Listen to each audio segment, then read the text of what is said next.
Well, good morning and good afternoon, everyone, and welcome back to our Curriculum Writing Fellowship on the Holocaust in Southeastern Europe. It's a pleasure to see you all again for our second webinar in this series. It's been nearly a month since we last saw you. Today's session is Ideologies of the Holocaust, the case of Southeastern Europe. It will explore the role of ideology in shaping the Holocaust beyond the borders of Nazi Germany.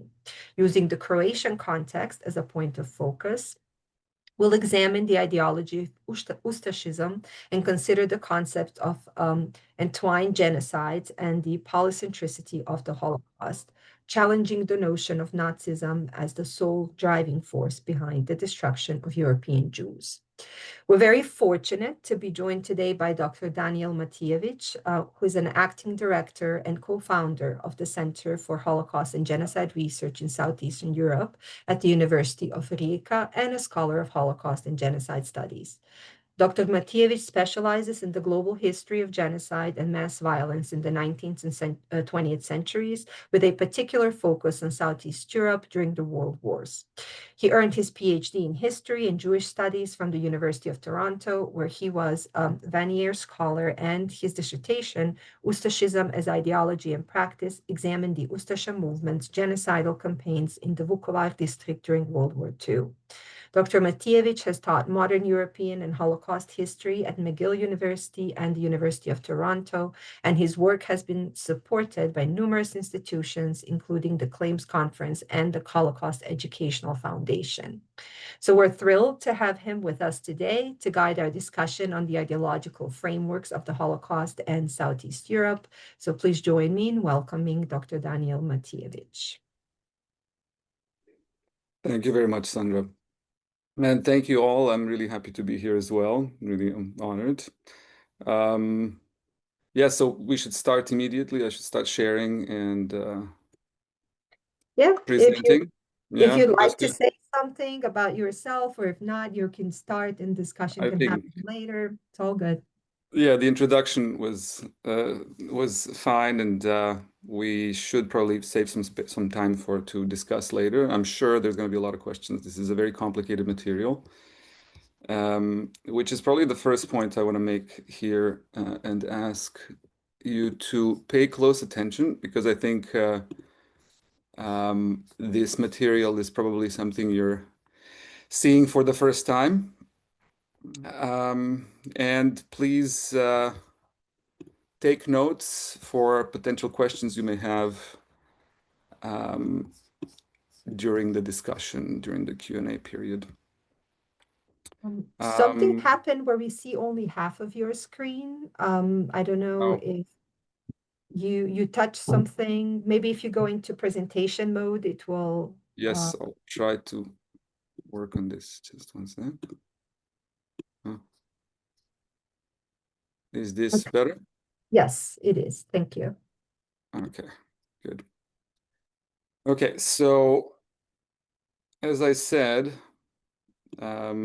this lecture, yes, the material is complex. This is really new research, exploring Ustasha ideology in this way as an ideology on its own is pretty new, and so you will not have had the chance to read these kinds of things, even in the readings that I assigned, as I'll tell you later as we go through the material. The theory of Ustashism hasn't been pushed all the way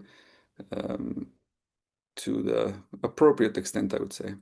So the most general questions I will try to address today are the following. What was Ustashism, the ideology of the Ustasha movement? How did it arise? How did it come to identify different groups of enemies? As well, what the position of Ustashism is vis-a-vis German Nazism and Italian fascism.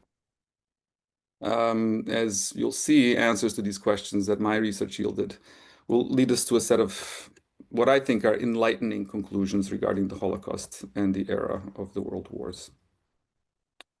As we'll see, the framework of Ustasha ideology was essentially local, stemming from Ustasha concerns and aims centered on Croatia. as well as intellectual traditions that stemmed from a Croatian context. Some inspiration, especially in terms of practice, of anti-Semitism certainly came to Croatia from Germany, Italy, and the rest of Europe. But the destruction of the Jews of Croatia was much less due to Nazi pressures or Croat emulation of the Nazi German model than to particular concerns that were typical to Ustašas and to the Croatian context. And this is why in this lecture, even though this is really on the Holocaust, we will first talk a lot about Serbs, the group that Croat far-right nationalists identified as the principal problem, quote unquote, vis-a-vis their national project. And as we'll see, in Ustaša theory and policy, there was a lot of entanglement of different groups of enemies coalescing into what I call, and what Sandra has mentioned, entwined genocides, referring to the entwined nature of the Holocaust in Croatia, Samudaripen, which is the genocide against Roma, and the Ustaša genocide against Serbs, all of which intersected quite heavily. But it all started with Croat nationalists' anxieties about Serbs, as we'll see. Traditional historiography, as I mentioned, usually viewed Ustašism through the prism of other fascist ideologies and applied them to the Ustaša movement. Regarding the population, for example, of the independent state of Croatia, or NDH in its Croatian acronym, the Ustaša era has, as a rule, been analyzed through the prism of non-Ustaša ethno-national classifications. And this is really important, how we classify population. In Ustaša worldview, key ethno-national categories were understood differently than they were in interwar Kingdom of Yugoslavia and post-war socialist Yugoslavia, and even differently than today, obviously. Most importantly, which populations counted as Croats and Serbs. Whereas Ustaša ideologues defined Jews and Roma in line with general Western theories of racial genealogy, understanding the dynamics of and motivations behind Ustaša destruction of these two groups is unavoidably incomplete without understanding Ustašism's broader racial ethno-national taxonomy, which originally focused primarily on Croats and Serbs. In short, in traditional historiography, the gaze of the perpetrator has so far been misunderstood or half understood, resulting in an incomplete picture of the Ustaša regime's nation-building worldview. And this, as I said, goes for Bartolin and Yeomans. These two excellent researchers started this turn toward viewing Ustašism as an ideology on par with Nazism and Italian fascism, but still did not go all the way.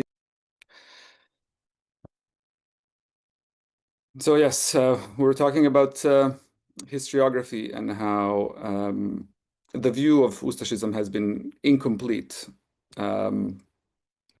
So in order to complete it, I will take you to the 19th century, and we'll go farther than the researchers so far have gone to the root, the beginning of Croat nationalism in general, as at least a coherent ideological system. So we'll consider the very roots of Croatian nationalist political thought, primarily Croat intellectual and politician Ante Starčević, 19th century Croat intellectual whose thought served as the starting point, really, for the development of Croat right-wing nationalism and nationalism in general. Ustašas venerated Starčević as the most significant intellectual in Croatia's history, and which is significant, as we'll see. In this lecture, I'll primarily discuss Starčević's ideas that served as the prism through which Croat right-wing nationalism constructed the framework of the Croat national project in terms of national history, territory, population, as well as Croatia's internal and external enemies. Confronted with the complexity of Starčević's thought, Ustaša ideologues didn't only embrace his ideology, but also engaged in some heavy silencing of some aspects they considered problematic. They also introduced several updates reflecting what they called modern circumstances of the struggle. And these silencings and updates represented crucial components for the radicalization of Ustaša nationalism, the emergence of Ustašism as a separate and coherent ideology, and the development of its genocidal potential, as we'll see. At the same time, the leaders of the movement used Starčević's impeccable reputation to justify and legitimize their views and genocidal policies. So let's delve a bit deeper into Ante Starčević and his ideas. He was really the crucial intellectual for the formation of the Croat National Project. As I mentioned, his most significant contribution, which made him one of the founding fathers during the 19th century establishment of the Croat nation, was his intellectual establishment of Croatia's state right as the basis of Croat claims to statehood. State right represented the historical continuity of Croatia's political existence, embodied in the institution of the Sabor, or parliament, through which Croatia's nobility for centuries carried the political life of the state. Starčević thus established a strong legal argument for Croatia's political autonomy within the Habsburg monarchy and its separation from both Hungarian and Austrian states. Now, in tandem with this concept of state right, Starčević made a demographic argument that the majority of inhabitants of the Western Balkans, stretching from including Serbia all the way across Bosnia and Herzegovina, Montenegro, basically the former Yugoslavia, Croatia, and into Slovenia, were direct descendants of historic Croats who, as Starčević alleged, started moving into the region in early 7th century as a warrior nation of masters, as he called them, imprinted their national spirit on the peoples they found there, absorbed them into the Croat nation, and henceforth remained a stable autochthonous group in the region. This historical interpretation became and remains to this day the ideological foundation stone of Croat nationalism and the establishment of an ethnic Croat nation state. Now, having constructed a national mythology, which Starčević branded as history, Starčević thus provided legal, political, demographic, and intellectual foundations for the creation of a Croat national state at a key moment during the age of nationalism when all the other nations were coalescing and being created in the 19th century. In 1861, he founded the Party of Right, referring to state right, which quickly became the chief carrier of Croat right-wing nationalism. The Ustaša movement saw itself as a direct descendant of the Party of Right, which is significant as well. The Ustaša leader, Poglavnik, Ante Pavelić, was co-founder and later president of the Croatian Party of Right, which was founded in 1919 and stopped operations in 1929, right before the foundation of the Ustaša movement. And this was one of several iterations of the original party that Starčević founded. On many occasions, importantly, Pavelić declared strict adherence to Starčevićian teachings, as did other Ustaša bigwigs. Now, for the historical context, the second half of the 19th and the beginning of the 20th century were marked by the clash of Croat, Serb, and Yugoslav national projects in the region encompassing today's Croatia, Serbia, Bosnia and Herzegovina, and Montenegro. In Croatia and Bosnia and Herzegovina, core parts of what Croat nationalists claimed as Croat lands, the Catholic population largely embraced a Croat identity during the 19th century, especially in the second half of the 19th century, and especially in the last decade and in the beginning of the 20th century is really when the masses start considering themselves Croats, Serbs, etc. So the majority of the Catholic population embraced the Croat identity, whereas the Orthodox population, due to religious affinity and the influence of the Serbian Orthodox Church and Serbia's regional soft power, they mostly embraced a Serb ethnic and national identity, which complicated the political arrangements for the Croat national project in the region. Now, we need to remember that both Serb and Croat elites at the time agreed that the entire population of these areas, including Serbia, Croatia, and everything in between, constituted one people, and they both claimed that whole population for their own national projects. In essence, they were jostling over the name that then this new nation should carry, whether everybody should be called Croats, everybody should be called Serbs, or then there was the compromise option, Yugoslavs. Um, Now, Starčević was a staunch Croat nationalist. He started out as a Yugoslavist, as an Illyrian, but then was disappointed with that project and became a really strong Croat nationalist. In 1860s and 1970s, he argued that Croats from Timok to Triglav. Timok is a river in eastern Serbia, and Triglav is a mountain range in Slovenia. So the whole area, they should all consider it an insult to call the Croat nation in that whole area by either a Yugoslav or a Serb name because they were wrong and shameful. Um, the word Slav, he uh, uh, he thought was wrong and shameful mainly because it stemmed from the Latin word sclavus, as he claimed. This is actually incorrect, and which means slave and not a real ethno-national group, as he argued. Regarding the Serb national name, Starčević was even harsher. In a book titled The Name Serb, he argued that Serbian national name stemmed either from servus, the Latin word for servant, or slave, or from svrb, which is the the Slavic root for both itch and scabies, suggesting that the population thus named in the past was either characterized by their servile nature or was so unclean and uncivilized that they were constantly scratching or carried scabies. In either case, Starčević argued Croats, both those in Croatia and those in Serbia, erroneously calling themselves Serbs, should not accept such an embarrassing name.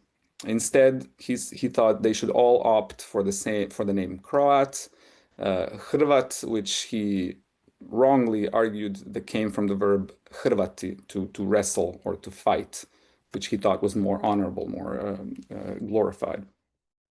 In any case, what he was arguing about the name Serb and what this means about the population that called itself that, he was talking about a different race and not Serbs themselves. He thought that Serbs who call themselves Serbs today were kind of mistaken to call themselves that. And he was trying to explain to them that they're actually Croats and that actual Serbs are terrible and these inferior races, we'll see. Now, and this is a good point to introduce the fact that Starčević really used a strong dose of racial thinking in his historical demographic argument. By that time, racial thinking was dominant in the West. Here, what he did is he combined the words Slav and Serb and coined the term Slavo-Serb to conceptualize this polygenetic, racially inferior breed of people to which, these Serbs that he was talking about, the real original Serbs, belonged, and that he believed threatened the Croat nation. In the book, The Slavo-Serb Breed Across Croatia, published in 1876, Starčević argued that a specific impure breed of people, a mixture of various dregs from different places and populations, first noticed by Aristotle, that it still existed, and when allowed, it would wreak havoc upon the peoples whom they made their hosts, in a parasitic way. So basically, in line with the way Aristotle justified slavery, according to him, certain individuals and peoples, barbarians, were slaves by nature. Starčević developed the idea that there were similar slaves by nature in his time. And then apologies, drawing on a series of dubious historical accounts, he then assigned the worst characteristics to this elusive population. He described it as cowardly, superstitious, obsequious, steeped in debauchery, untrustworthy, malicious, opportunistic, always scheming in secret. And crucially, in Starčević's theory, a Slavo-Serb was a double slave. Not only a physical slave, meaning that they come from a people that for protracted periods of time lived in actual slavery, but also a spiritual slave, unfree in his or her soul, which Starčević considered the more important part of Slavo-Serb innate servility. This means that even if a Slavo-Serb escaped physical slavery, he or she could not escape her spiritual servility, i.e., in other words, in slavery or in freedom, a Slavo Serb behaves according to his or her innately inferior Slavo Serb nature. And thus, Starčević's coinage of the word, a composite of Slav and Serb, um, invoking slave or servant or slave or servant in both cases, literally is translatable to English as slave servant, right? And this, of course, also accentuates this double slave hypothesis. As we will see, the spiritual or behavioral aspect of Starčević's racial thought will become an important part of Ustašism later on. Now, opposite Slavo Serbs, Starčević argued, stood the human breed, a racially superior person capable of statehood, brave, selfless, hardworking, honest, and sincere, which made them unable to see through the Slavo Serb fraud. So they were often, Starčević argued, they were often fooled by Slavo Serbs in different ways and used, abused, and would eventually be destroyed by them. He spent about 5 chapters of this book listing accounts that he believed proved the Slavo Serbs' malignant nature, but he offered no proof really to prove the superior nature of the human breed. In his context, they primarily were represented by true racial Croats. Now, note that the juxtaposition of Slavo Serbs and the human breed brings to mind the later juxtaposition of a Jew and an Aryan in a Nazi ideology. This is not an accident. Both of these juxtapositions stemmed from racial science that represented the mainstream in the West at the time. And this similarity will be of major consequences. Ustašism coalesces into a coherent ideology during the interwar period. Now, Starčević attributed a decisive role to the Slavo Serb breed in the history of Croats since the advent of the Ottomans. In his estimation, the breed had been active at least since the times of Aristotle and has since moved around and infiltrated many peoples. And this is important. But its entry into Croat lands opened only with the Ottoman conquests starting in the 14th century, so about 400 years before his time. Importantly, when Slavo Serbs allegedly moved in, Starčević claimed that they mixed mostly with local Orthodox population, less so with Catholics, thus labeling Orthodox Serbs in Croat lands as racially suspect, more than Croats. At the center of Starčević's Slavo Serb theory, as we can see, stood racism, essentialization of human groups, belief in hierarchies of blood, and culture and behavior as reflection of quality of ancestral descent. And this was Starčević's zeitgeist, right? The way people were thinking at his time, starting already in the 18th century and exploding during the most productive years of his life. Racial thinking moved on an upward curve after he died, especially, until its first major fiasco in the Western world that came with the World War II and the Holocaust. It's really in the West that it's really with the Holocaust that racial thinking starts declining sharply and loses its popularity, right? Which is hard to imagine, but this is how it was before the Holocaust. Racial thinking was very, very mainstream and accepted. Starčević died in 1896. In the decades after his death, this context of European colonialism, eugenics, scientific racism as the mainstream population worldview in the West. In that context, Starčević's racial thoughts appeared to be prophetic for those who were reading him decades after he wrote what he wrote. And it seemed to cast Starčević as a thinker ahead of his time, which is precisely the way that the Ustaša movement portrayed him. Even if prophetic, however, his racial thoughts was seen as outdated and unsophisticated somewhat, opening the door to those Ustaša updates that I mentioned, which came in form of modern scientific racism, racial anti-Semitism, and socio-political totalitarianism. At the same time, aspects of Starchevic's thought that Ustash's thinkers found outdated or unpalatable. His strong, frequently expressed liberal, anti-clerical, and democratic ideals, they revised or completely silenced, pushed under the carpet, right? Um, so here we have, you can see main elements of Ustashism, and I'll just leave you with this slide. I'll continue with the lecture. But this is basically what we're discussing in this lecture is the first part. So we're talking about the adaptation of Starchevicianism, and this really sets the framework for the whole ideology.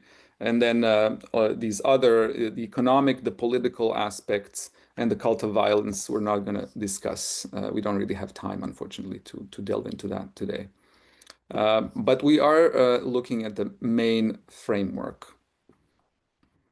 So over the decades between the 1870s, when Starchevich wrote, 1860s and 70s really, when he wrote most of his opus that the Ustashes later used, and the 1940s, in those 70 to 80 years, Croat nationalism evolved in different ways. One of the ways is that it evolved to exclude Serbia from the Croat national project, accepting Serbians as a different nation, starting basically in 1894 with some official proclamations made by the Party of Right, which was really the leading party of the Croat nationalist right wing.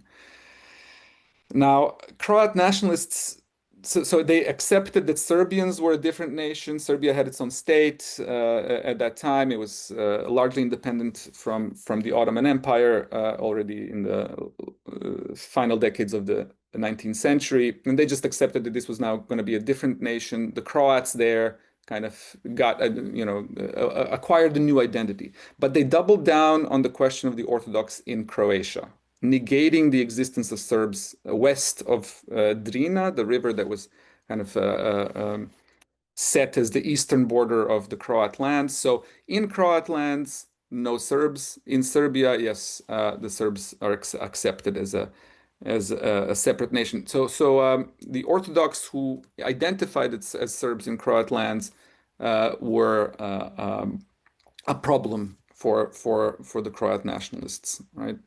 Now, Starchevich believed that over the past 4 centuries before him, the Slavo-Serb breed had melted together with the local population, mostly with the Orthodox, but also with Catholics, to such an extent that they could no longer be told apart. And hence, even Catholics who identified as Croats but pursued what Starchevich might see as anti-Croat interest could reveal their Slavo-Serb ancestry, right? So in essence,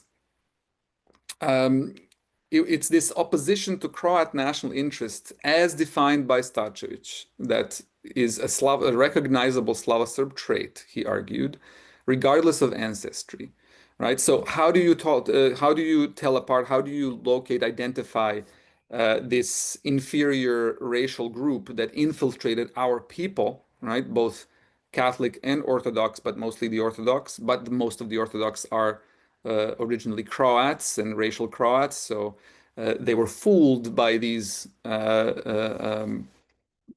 infiltrators, inferior infiltrators, to call themselves Serbs or anything else than Croats. So how do you define them? How do you identify them? Through behavior, through their opposition to Croat national interests. That was Starchevich's answer. And thus he established this external judgment of a person's behavior as the overarching determinant of his or her national or collective value. And now the unavoidable implication is of such a philosophy is the introduction of a zero-sum type of exclusivism, one that empowers a single political viewpoint of what is the national interest, uh, to posit agreement with its ideals and goals as the measuring stick, not only for an individual's qualitative value, but also his or her very belonging to the nation. And it's this behavioral aspect of Starchevich's racial thought in the writings of Italian and German racial theorists. This is known as spiritual racism. This became a prominent element, the most prominent element of right-wing nationalism in Croatia, all the way to the interwar period and the Ustaša movement. And indeed, I would say that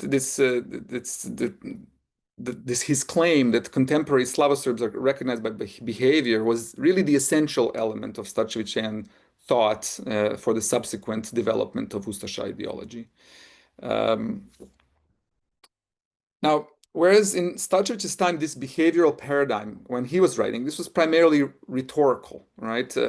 He was not really suggesting any kind of action to weed out Slavoserbs or anything like that. In Ustaša hands, this became an element of genocidal violence. Interwar Ustaša ideologues perpetuated Starčević's emphasis on spiritual, behavioral aspects of race, as we'll see. But the term Slavoserb itself, they saw it a bit as outdated. It still appears once in a while, but due to the developments in racial science over the decades since Starčević,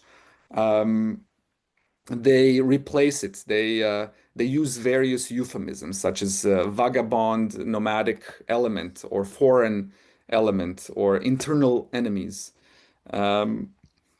What the Slavoserb concept became was sort of an Ustaša methodology for identifying the dangerous elements of Croatia's society.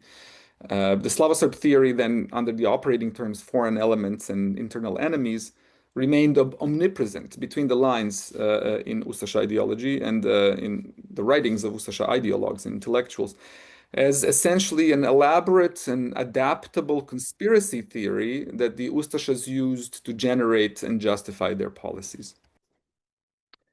So when it comes to the Ustaša genocide against NDH Serbs, what the regime tried to do was to separate the section of the Orthodox population that stems from the inferior Slavoserbs from the rest of the population, which they tried to assimilate back into the Croat nation via forced religious conversions and the creation of the Croatian Orthodox Church, as I detailed in the article that I assigned for your as part of your readings. They intended to do the same among Croats themselves to weed out Croats that allegedly expressed anti-Croat behavior and thus foreign or nomadic racial character from regular good Croats. So these Croats who expressed anti-Croat behavior and thus expressed their racial inferiority and kind of relation to Slavoserbs were called the renegades in Ustaša Croatia. I mean, this was one of the most popular appellations, otpadnici, but there was of course others as well. Now, how did we talked a lot about Serbs and Croats here? How did the Ustaša roster of enemies then expand to include additional groups that weren't targets of Starčević's racism? Notice that Jews were not targets of Starčević's racism. He did not write unfavorably about Jews. Actually, his closest associate was of Jewish background. And this is now, again, there is a logic to this, but we would have to, maybe if I have time during the question and answer period. So how did this happen? How did they add new enemies? As I noted above, the description of Slavoserbs in the Slavoserb breed across Croatia was not unlike the description of Jews in the tropes of racial anti-Semitism. And even though Starčević was not an anti-Semite, in the interwar period, his Slavoserbs certainly appeared as a non-national element comparable to the representations of Jews in anti-Semitic publications that mushroomed across Europe during that time in the interwar period. And this is about 50, 60 years after Starčević wrote about Slavoserbs. So they look the same without this element, right? Without its own state, leeching on unsuspecting hosts, unable to escape its nature because it's tied by blood to its subversive, devious character, right? So this is where Slavoserbs and Jews kind of look the same. Now, the Jews were definitively added to Ustašism's internal enemy category by mid-1930s. The earliest clearly anti-Semitic work I was able to locate so far is Vilko Rieger's Communism or Social nationalism, published in Zagreb in 1934. This is I found nothing earlier than this work that is anti-Semitic among Ustasha publications so far. And as Lovro mentioned in the first lecture of this webinar, you may remember, during his research, he analyzed the publication Novi List in the 1930s, where he also found that there was virtually no mention of Jews in the first half of the decade. So I think it starts in 1935 in his research. So a bit later than Wilkor-Iger, but this is about the time that it starts. And I don't think it's an accident that the first signs of Ustasha anti-Semitism appear in 1934 and then balloon really and become really important over the rest of the decade. With the Nazis coming to power in Germany in 1933 and immediately implementing anti-Jewish measures and anti-Semitic propaganda, that the conspiracy theory that the Nazis dubbed the Jewish question became a credible issue, really, in the eyes of right-wing nationalists in Croatia and, for that matter, across Europe. Given Germany's status as a European superpower in geopolitical, economic, and cultural terms, the fact that a German government agitated in favor of anti-Semitic conspiracy theories gave these theories an automatic boost in terms of legitimacy and credibility. And this is something we see even today when high government officials or leaders peddle conspiracy theories. And we're in kind of a specific kind of zeitgeist ourselves today that reflects and kind of reminisces back to 1930s. I believe also, regardless of all this, I believe it's simplistic to view the Ustasha adoption of anti-Semitism, even though it appears around the same time when Nazis come to power. I believe it's simplistic to view it as simply a copy of Nazi ideology. Instead, what my research suggests, and what the conclusions I reached, is that the Ustasha movement added the Jews to the list of Croatia's internal enemies as a function of the Jews' alleged non-national, international, and therefore anti-national character, which in the NDH meant anti-Croat, right? Which Nazi propaganda only brought into sharper focus, right? When you look at the writings of Ustasha ideologues in the interwar period in the 30s, and when they write about anti-Semitism, they always refer back to the Starchevician framework, to the theory of how to recognize an internal enemy. And they see the same thing in Jews, and this is how they justify it, with Croatian intellectual tradition, not with Nazi writings. So, for example, feeling safer in a multi-ethnic state, the Jews of interwar Yugoslavia, as a rule, voted for Yugoslavist parties, meaning against Croat autonomy or independence. They voted for Yugoslavia, for a centralized state, and etc., which for far-right Croat nationalists such as Ustashas meant that they acted against Croat national interest. In other words, by acting against Croat national interest, the Jews behaved like Slavo Serbs, basically. Ustaša ideologues thus added the Jews of Croat lands to their list of internal enemies because they fit the Starchevician foreign enemy concept and description. This is reflected in Ustasha intellectuals making explicit connections between Jews and the nomadic element, which was one of the euphemisms for Slavo Serbs in the interwar period. And therefore, for those Serbs in the NDH whom the regime did not intend to Croatize, right? Because there was a whole section of Serbs in the NDH which was seen as racially suspect and inferior and should be either expelled or destroyed, killed. So here we can see, for example, some references to the nomadic element in the writings of Stjepan Buć, one of Ustasha intellectuals. And then there are a few other examples. These are some of Ustasha ideological conflations.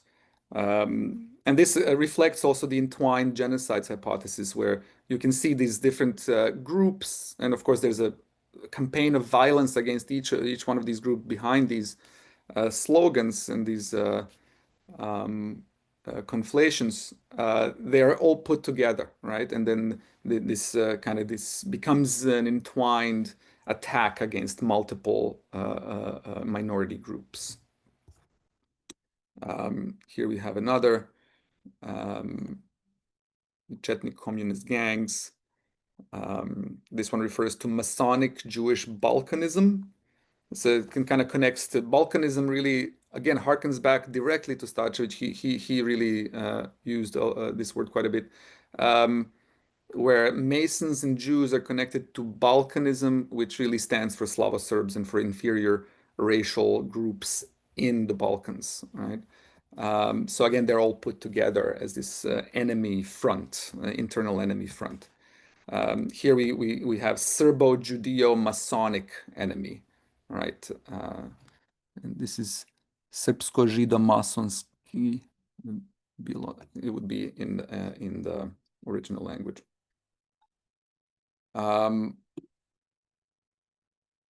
Now, beside Jews, Ustasha intellectuals grafted other groups onto their list of internal enemies. I envision that list as what I call an Ustasha internal enemy tree, and as you can see it right here. And here you see that they also added Roma, Freemasons, members of Rotary International, and Croat renegades, the communists and other Croat identifying political opponents and people who just did not conform to the Ustasha view of society and politics. So not only communists, not only political opponents, but also cultural opponents or people who are just strange in some way, right, would be seen as part of these renegades.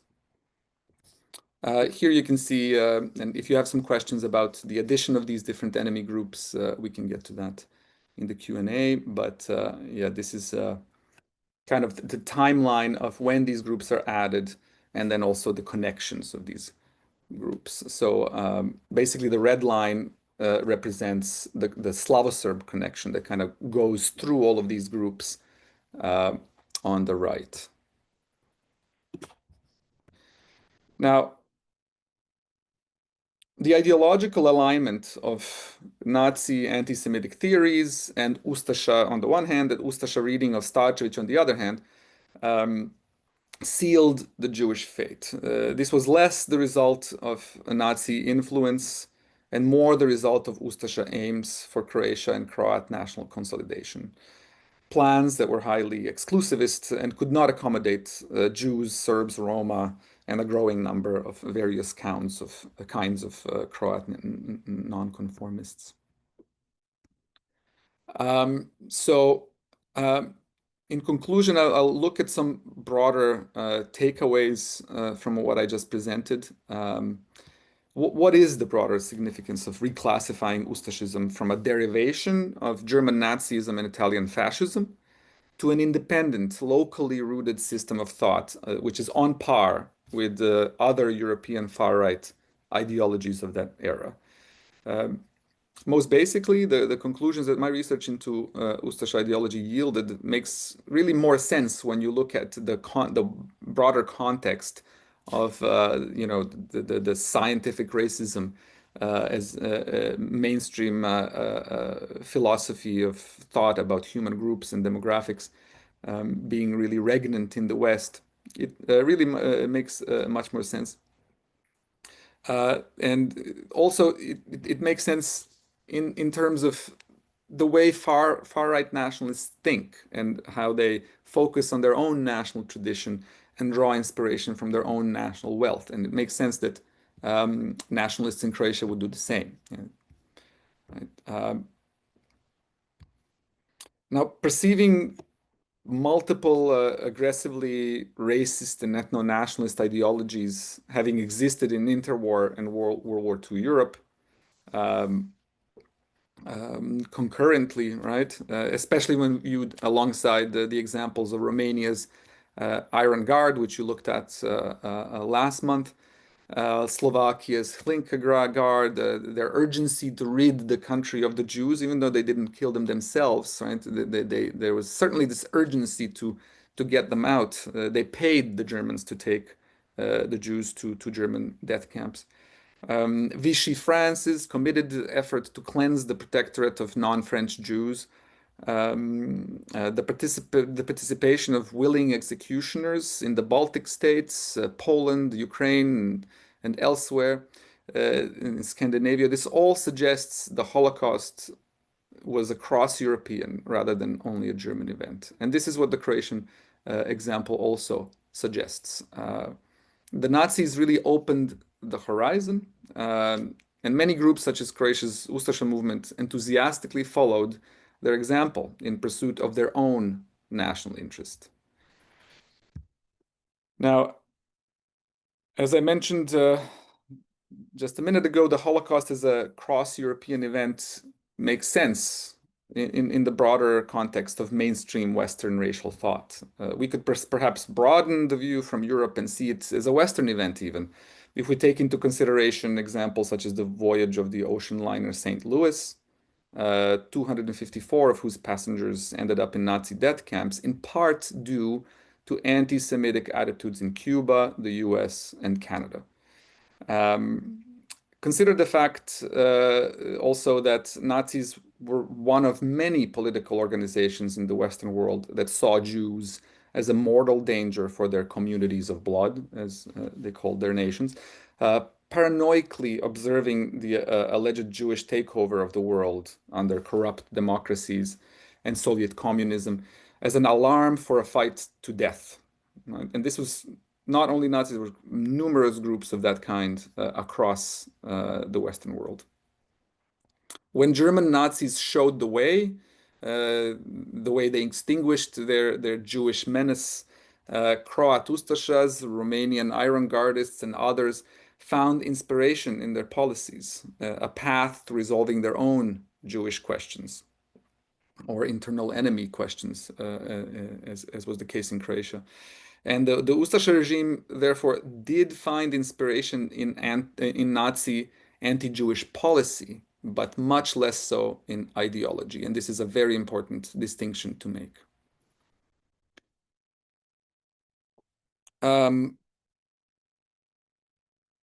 I'll conclude with a line on some contemporary relevance of these reconsiderations of how we view the Holocaust.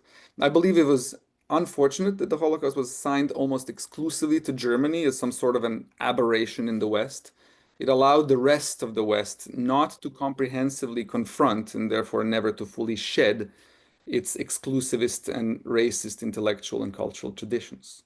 It made us blind to the possibility of fascism blossoming in former anti-Nazi strongholds, which, after they beat the Nazis, considered themselves inoculated from that ugly facet of nationalism. And with the reemergence of the far right across the Western world that we are witnessing today, and also globally, we can see that that clearly wasn't the case. Thank you. If you have any questions, I'll happily take them now. Wonderful. Thank you so much. Let's see, do you want to, is this your last slide? Do you want to stop sharing so we can see everyone when they're Yes. asking questions? I have this interesting last slide, which is kind of Yeah. that maybe just quickly I can show to you, which is kind of this global view, a diagram of the Ustasha racial ethno-national worldview in its entirety. All right, and here you can see, and I can share this PowerPoint with you if you have more, if you would like to look at this more closely and then send questions by email or in any other way, I'd be open to that. But here you can see that there's these national races. The main separation of the humankind is national races and non-national races, right? And then from there on, it all kind of branches out. But yes, it's a bit too complex now to address, as you can see yourselves. There's so many arrows and connections.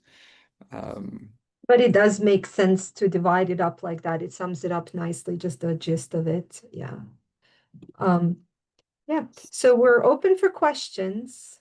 Feel free to unmute yourself, or if you want, raise your hand, or if you want, type in the chat and I'll read it, whatever works for you best. But any questions about the lecture, or even if you want to know something more, like go deeper, this is the time to actually do exactly that. I just want to ask some, Daniel, if it's possible. Hmm. Um, Please. when you talk about the ideology, I think some of my thoughts that Ustasha was in the camps in Italy, and when we saw some propaganda from Italian fascism, you can see those stories about the warriors and heroes, something like that. So I think that maybe also the fascism have an impact on the Ustasha movement. And another question, if we think about the church and the conservatism, can we try to compare that with the growing nationalism in Croatia today, maybe?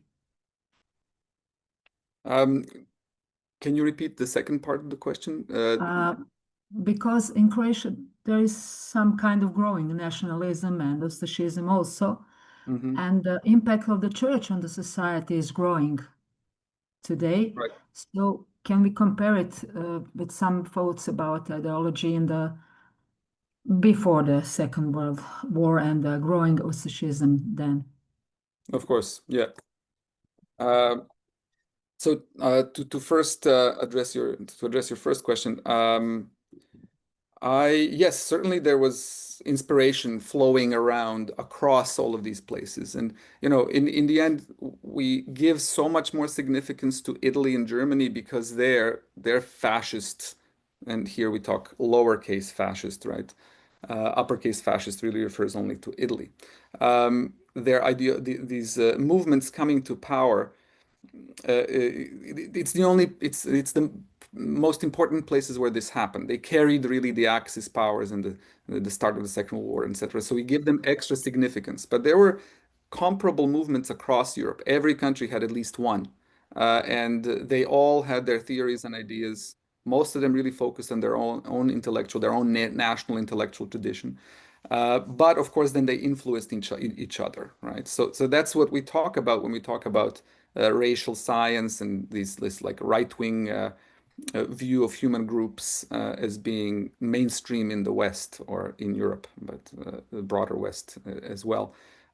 So certainly, while Ustashas were stationed in Italy, there was some influence. But for example, this cult of violence is what I would call what you mentioned. Being warriors, being etc. This was very common for all the right-wing movements in Europe at the time. And for Ustashas, the most important inspiration for that was less Italian examples and more Croatian examples, more primarily the uprising of Rakovica in 1871 under Eugen Kvaternik, who was one of close associates of Starčević and a follower of Starčević himself. And there's a cult of personality. Eugen Kvaternik is very important, right next to Starčević, just one step below in importance. So in the end, again, while they share some of these emphases on violence, on a warrior kind of ethos, they draw on their own examples and they justify adherence to these beliefs through Croatian historical and intellectual tradition.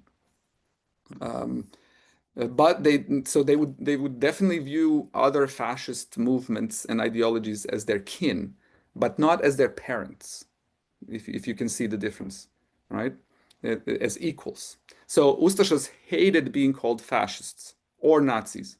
They would always say, no, those are foreign ideologies. They called them that explicitly in their writings. They called Nazism and fascism foreign ideologies, quote unquote. I quote it. And they would always say, we are Ustashas, we're not fascists or Nazis, right? And the attempts to found a National Socialist Party in Ustasha, Croatia were unsuccessful. Ustashas did not want to join a Nazi party that was organized in Croatia. Right? They were very strictly devoted to their own national tradition. When it comes to the rise of nationalism today and the church and etc., I mean, generally, when there are times of crises, we see in history a turn towards conservative values. And this is kind of a collective fear that speaks, right? Collective fear of change, of what's going to come in the future, of different kinds of economic, political, Now we have environmental crises and etc. So conservatism is a very typical response of human groups to these kinds of developments. And so this is what we see today as well. Church is just one of the reflections of conservatism in human groups. So of course, church is going to be one of the institutions to which people are going to start turning um, in times of crises. And now we are really in a process of huge change as a species, really, on this planet. And so this turn to conservatism is to be expected. Right? It's just about how we respond to it, I guess, at this point. Any other questions? Michelle, I can see you have a hand up. Yes. Okay. So, I'm trying to kind of piece this all together here. So, you're saying that when this kind of began back in the 1800s, it was very much based on like this, anyone who was kind of anti-Croat, right? Like, success, maybe not like anti-Croat the people, but like moving the country forward. And so when the Jews get kind of adopted into that list of internal enemies, it's more based on that, the fact that, they were kind of pro-Yugoslavia, not pro-Croatia. So what causes that shift to move from that to like anti-Semitism? Um, well, I mean, Well, I it's mean, a combination of. Go ahead. Sorry. sorry, like, is it, I mean, or was it always just they're anti-Croat, they're pro-Yugoslavian? I guess, like, does it I ever mean, shift? No, they're Jews. So if you're pro-Yugoslav in Croatia, you can be Jewish, Croat, Serb, Hungarian, you're an internal enemy Hmm. for Ustašas, right? It doesn't matter who you are. And Jews as a collective, the great majority voted for Yugoslav parties because Jews in general, as a collective, that doesn't at that time have a national homeland and it's kind of this diasporic community living in different countries, right? Certainly preferred multi-ethnic states to single national states because then they could fit in better and have more comfortable existence because they're less of a minority if there's many minorities, right? And if a country is a kind of a kaleidoscope of identities, right, as Yugoslavia was. Um, what happens is that there's two different influences. One is that, like looking at different groups and their behavior vis-a-vis Croat national interest, and the other is general European Western atmosphere towards Jews, to which, of course, Ustashas and Ustashist ideologists are not immune. They're reading their, intellectuals from Western Europe and elsewhere who they respect. Many of these intellectuals are very much into racial anti-Semitism. So then, but this spurs Ustashas to consider they're Jews. It doesn't immediately tell them, oh, this is what Jews are. They're like, okay, let's look at what Jews have been doing in my country, right? And then they see that they've been, as a majority, supporting Yugoslavist parties. And then they like, okay, see, they are behaving here just like they are in Germany. They are against our national interest. Right. And then they see this similarity. They see that they're also a non-national group that is moving around, doesn't have a homeland, doesn't seem to be politically capable in the same way, is just kind of leeching and parasitically living off of other peoples. And so they see, oh, it seems like it's the same thing in Croatia. And so Starčević was right, Nazi racial theorists are right. Let's add them to the internal enemy category. You see what I mean? Yes. We have Does a that answer your question. question? Yeah, go ahead. Sorry. No, no, I think, Michelle, did that answer your question? Yeah, yeah, she did nod. We do have a question in the chat section, hmm so just wanted to point to that. Why were the Freemasons and Rotary Club included on the tree you shared? Because of their ideals or something else? Well, ideals partially, yes, values. They were, pro-democracy, liberal, kind of for that time progressive forces.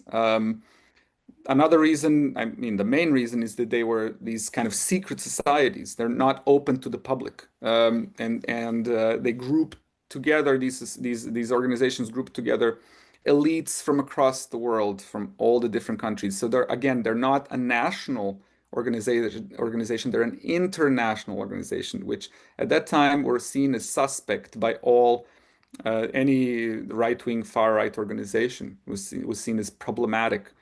Who do they really owe their allegiance to? To Croatia? No, because they are such an international organization that exists in all the different countries. In Croatia, they're fighting for their own and their master's interests and the interests of their organization, not for our national interest here in Croatia, right? That would be the view of the Ustašas. And so Freemasons also, there was all these conspiracy theories linking them to major world events and them kind of having a hand in political and economic manipulations across the world, including in Croatia. And not only that, the story was, and this was something that was really pushed hard by Ustaša ideologists and especially Ustaša propaganda once the Ustaša regime is established and they come to power, is that the majority of Freemason members are Jews and Serbs, but then, the Croats that are there are, obviously against Croat national interests. First of all, they are collaborating so closely with Jews and Serbs. And second of all, they are members of this international organization and not members of the Ustaša, for example, which is fighting for Croatian national interest. And most of these people, many of them were intellectual elites, economic elites, or political elites, and thus seen as people who kind of who exploited Croatia and built their careers on the backs of the people, and now are working for a foreign internationalist element. Right? So Freemasonry was very much connected to the Jews in the era. In all of Europe and in Croatia, it was connected to Jews and Serbs explicitly, right? And this is kind of this Croatian take, let's say, on what's going on in our locality, right? It's not only Jews here; it's also Serbs. But in the rest of Europe, Freemasonry was also very, very commonly connected to Jews and kind of often viewing Freemasonry as a tool that global Jewry, quote unquote, is using to control the world, right? So adding on to that, in connection with that, when they started specifically targeting the Jewish people and exterminating them, did they do that with these other people as well? Yes. Yeah. So you mean exterminating and destroying them? Yes, killing Yes. them, So when you look, yeah, yeah. So when you look at, I mean, there was different approaches to different groups, right? Some of that was ideologically informed, some of it, kind of pragmatically informed. Yes, all of these groups, the Freemasonry was prohibited immediately as soon as the Ustašas came to power in the first weeks, and then persecuted heavily. The Croat members were usually disempowered, right? So if you were a Freemason and you were working as a manager of a bank, you would be fired. But they were not necessarily interned, right? So having this Croat identity, being at least technically considered, kind of not of any kind of inferior race, would give you some kind of leeway. So while they really hit hard against Serbs, Jews, and Roma, with Croat renegades, as they called them, a number would end up in concentration and death camps and were killed. Some of them were executed, especially those who were really known to have worked, who were Yugoslavists by belief, and who actually believed that Yugoslavia could survive. Right, and there was a lot of Croats who believed that. Many people were, involved in political structures and etc., and had close ties with the elites from Belgrade, economic, political, etc. So these people, many of them would be executors sent to the camps, but the majority would be simply disempowered. So they couldn't they would remove them from any position of influence and then kind of put them aside. And I think they were waiting for a better moment in the future to deal with kind of taking care of the Croat people themselves, and they didn't get to do that because they were taken out of power too early. They first wanted to focus on clearing these foreign elements, internal enemies like foreign blood or etc. So weeding out Slavo-Serb kind of vestiges from the Serbs in the NDH. Serbs, of course, don't exist as a population category in Croatia at the time. They're erased. The word Serb is not mentioned anywhere. They're only referred to as the Orthodox, Pravoslavci, because there's no Serbs in the NDH by the Ustasha ideology. There are only Croats, and then there are these inferior races who convinced some Croats that they should call themselves Serbs, right? And then we're trying to get rid of them and reconvince those, erroneously calling themselves Serbs that they are actually Croats. And this was this whole effort. So for Serbs, you have this one approach where a section of the population you want to deport. This is anybody who's from Serbia. You want to deport them. Who has anything to do with Serbia, you deport them to this other nation. Then you have a section that you want to exterminate, which is people who you cannot deport to Serbia, and they're really problematic. They're carriers of the Serb national project in Croat lands. So these people, they go to death. And then you have a whole other section, which is the majority of the population that you want to assimilate, that the Ustašas wanted to assimilate and bring back, quote unquote, into the Croat nation, right? And then kind of establish the Croat national project in that way. And then you have Jews and Roma who are, first of all, small in numbers. So they are logistically, it's possible to exterminate them all. And so this is really what they're trying to do. But also they are not really assimilable like those Serbs because they are not Croats of old, as those people were as they called the Orthodox. They called them the Croats of old. They're not that. They're really foreign blood. You cannot trust it. So Roma, they're a visible minority, right? So they are not assimilable. They're certainly not. Their root is not Croat. And Jews, of course, we also know are not Croat. So those people need to be removed physically, right? And yeah, and then for the Croat renegades, the time was going to come when Ustašas would clear all of these internal enemies out of their space and then focus on Croats and weed out. And this is, something interesting. I don't think Ustašas would have any support today if they ever came to that part where they would start to really be destroying a lot of Croats themselves, which would have happened eventually. Sunčana, please. First of all, thank you for a very informative presentation. And then in your paper, the converts were just delighted. You mentioned that the Orthodox people had to wear a ribbon, the blue ribbon as well. Are there any photos, perhaps? This was a rare occasion. It happened, as far as I know, in two towns. One of them was Prijedor, and then another one was somewhere in Slavonia. I'm not sure, but no, we don't have photos. There was two different variations. There was the blue ribbon, and there was also the letter P. I think I did see a photo somewhere, but I would have to look in one of the works. But yeah, I don't have it. I can look into it. There probably is something, but yeah, I don't have it. Maybe Emil remembers any sources. I don't know. I Požega. don't know. Yeah. Okay, was the second place. Thank you, Emil. We had a question from Maria in the chat. Was there any issue with the Muslims of the region? Well, this is interesting. I mean, Starčević, and this is something I didn't really have time to mention. This is going to be in my book. It's in my dissertation. There's a lot more about all this in there. It's a lot better explained, I would say.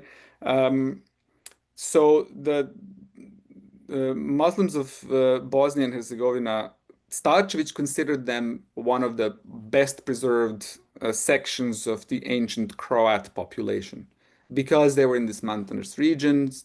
They because there was this also, I mean, Bartolin in the rest of the book, not in the chapter that I showed you, but Bartolin talks about this quite a bit as well. There's also these physical characteristics. There's more blonde hair and blue eyes among Bosniaks than among Croats or Serbs. So, you know, it's this population is seen also as having brought these more favorable racial characteristics from the north and kind of kept it longer because it was isolated in its kind of socio-religious context in Bosnia and Herzegovina, which was less kind of approachable and kind of more remote in many ways. And so Starčević believed that Slavo-Serbs specifically did not have as much kind of entry into these populations, and that this part of the Croat population is the racially the purest. And this is something that then later ideologists, intellectuals carry on, right? And Ustaša ideologues in the interwar period latch onto that as well. Because in the interwar period, and as Serb and Croat national projects are really clashing, and now they're in the same country, they're still fighting hard for who do the Muslims belong to. Because the Serb nationalists in Belgrade are arguing that the Muslims in Bosnia are Serbs, and the Croat nationalists in Zagreb are arguing that Muslims in Bosnia are Croats. And so, you know, there's this jostling, this arrogation, really, of Bosniaks. They're kind of like a bit of a tool, really, for the fight between the Croats and Serbs. And both of them know that winning the Muslims in Bosnia wins you Bosnia, right? And so they kind of really fought hard for that. So when the independent state of Croatia is proclaimed, the Bosniaks are immediately proclaimed Croats. That's it. So Croats, you know, often we think of Ustaša as favoring Catholicism. This is completely wrong. I mean, I guess they did favor it, but it was not exclusive at all. Starčević always argued, and Ustaša's repeated that a Croat people is a people regardless of faith. Starčević was very much, and Ustaša's accepted that, very much against having faith determine your ethnicity or nationality, which is what basically happened in the region, right? You have religion really shaped our national separations, which is atypical. This is not typical in the rest of Europe. You know, Germans, for example, share two religions. Albanians share three religions. But in our region, we have nations according to religion, even though they were all mixed up. So you have, you know, Catholics in Kosovo becoming Croats. They didn't come from Croatia. They just became Croats because they're Slavic speakers. And they live and they're Catholics among the Orthodox and the Muslims. So this, I went on a tangent, sorry.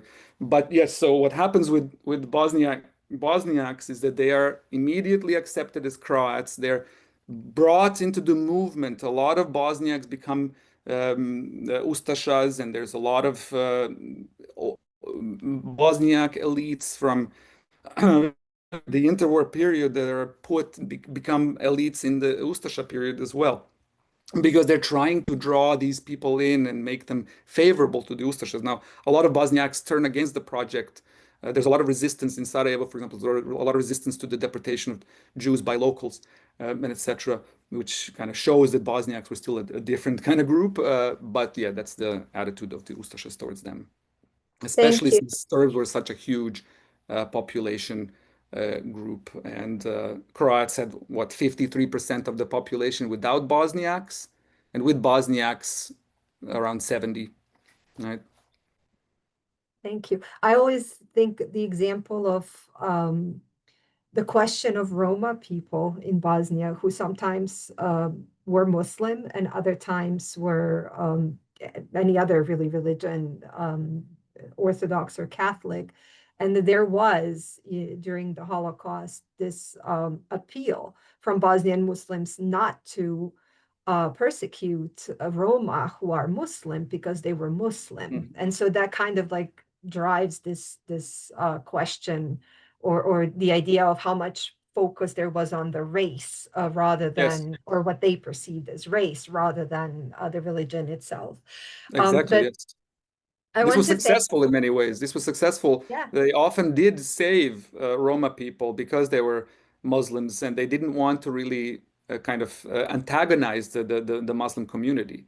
And so, like, the Ustasha movement is a movement of three religions: Catholicism, number one, but also Islam, and then also the Croatian Orthodox Church that was created in early 1942. So, the Croatian nation that the Ustashas envisioned was a nation of three religions. And this is something that, for example, most people in Croatia today have no clue about. They think that it was a Catholic movement. Not at all. It was a three religion movement. yeah. Well, So, thank you. I want to thank you for your presentation. I'd like to take a couple of minutes to sort of talk about the project before our time runs out, because we didn't have a chance last time. But certainly, if you don't mind forwarding your PowerPoint, I'll be happy to share it on Basecamp. And of course, if there are any additional questions, I hope the participants can email you should they have questions about the readings or your presentation from this point on. mhm. Yeah. Of course, yes, I'll, Yeah, I'll, I'll send it to you and then you can yeah, share I'll it with the share it. class. Yes. Thank you. Really And a pleasure. Thank you very much. Thank you for the excellent questions. And I hope this was clear enough. I know it's difficult material, but thank you.